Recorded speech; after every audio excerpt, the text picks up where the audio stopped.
that's what I want to do. I want to see what's possible.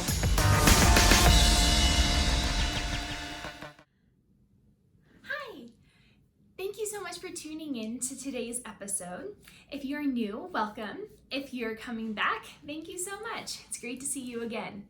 Today's episode is sponsored by Pixie Cup, which is so perfect because Pixie Cup is a cup for your menstrual cycle, and it's something that I've been using, and I've had a lot of inquiries into running while on your period. So I felt like that was a perfect topic for today. So that's what we're going to talk about. Stay tuned because you will have a chance to win a free Pixie Cup at the end of this. So let's talk about running on your period.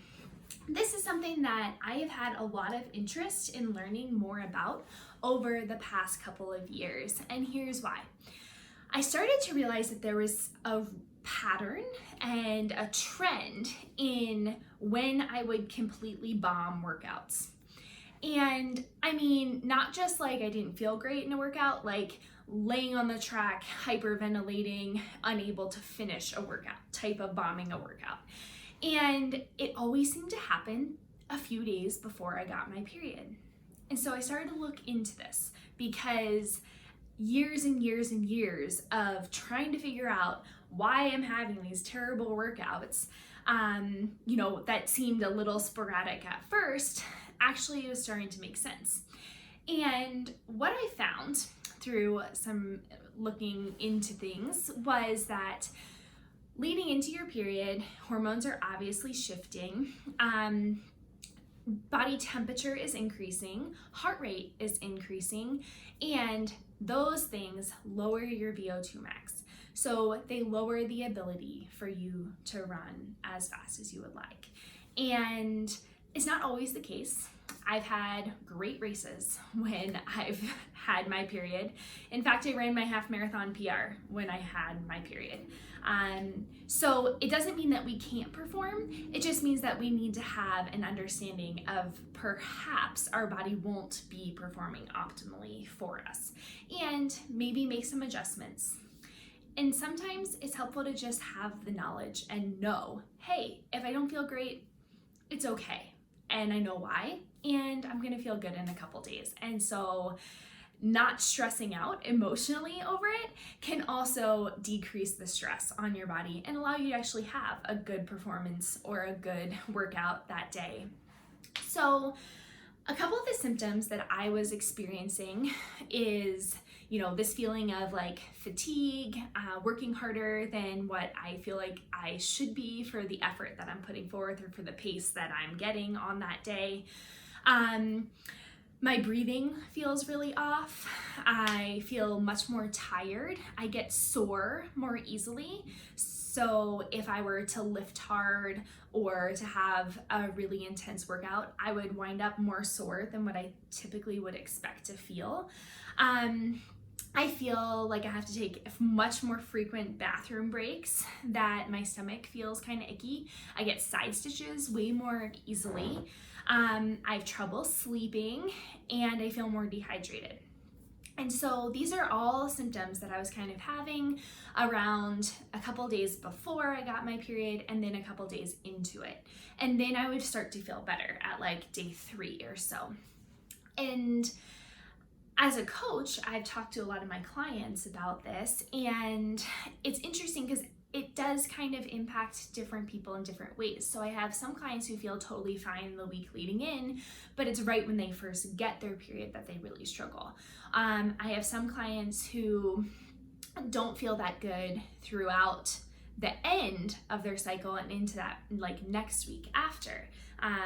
So it definitely does kind of hit people a little bit differently, but it's important to kind of start taking note and start thinking, what are some of these common things that I'm seeing as a trend month to month to month, and what can I do to maybe help support my body a little bit more?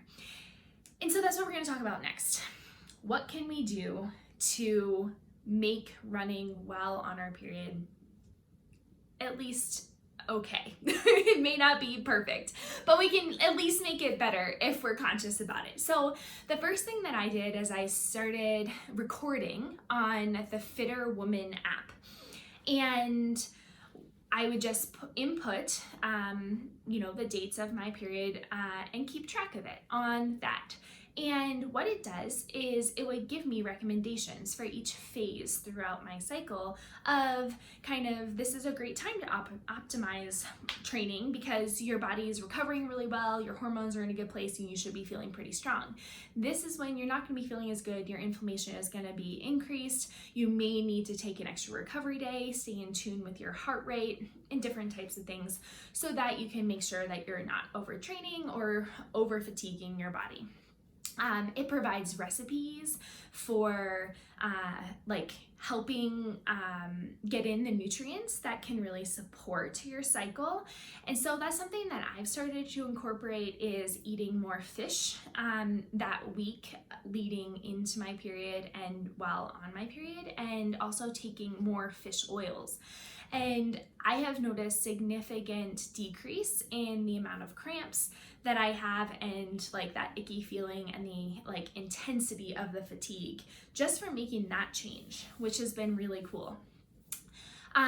So it can just give you some different ideas, and I really like it because it was created specifically for athletes. So it talks all about your performance and your body performing for you. And I think that is such good information because they've compiled so much research from working with a lot of female athletes. I have also found that if I adjust my training schedule, that can make a big difference. So I've recently started planning a down week leading into the start of my period, and that's the week that I always felt off, where my breathing was off, all this stuff, and I would always be like, oh my gosh, why do I feel so out of shape? Why am I struggling so much? Why am I so tired? And just reducing my volume, 10 miles for the whole week, has made a huge difference. And also reducing the intensity, maybe cutting back on the amount of workouts, maybe doing one workout instead of 2 workouts, or shortening my long run to 2 or 3 miles shorter than what I did the week before. All those things have been making a huge difference in how I'm feeling and in my body's ability to recover, which is so important during that time when you're at greater risk for injury due to the fatigue and the inflammation and the hormone shifts in your body. So obviously we can adjust for training, can't always adjust for racing, right? Some days it's that race is set years ahead of time, and it's on this day, and it just happens to not be a good day for you within your cycle. And you know what? We have to make the most of it, right? We have to show up, we have to race, and we just try and get the most out of ourselves on that day. And maybe go into it with an adjusted expectation, or maybe go into it and say, hey, instead of setting a pace goal, I'm going to just use my heart rate to guide me today.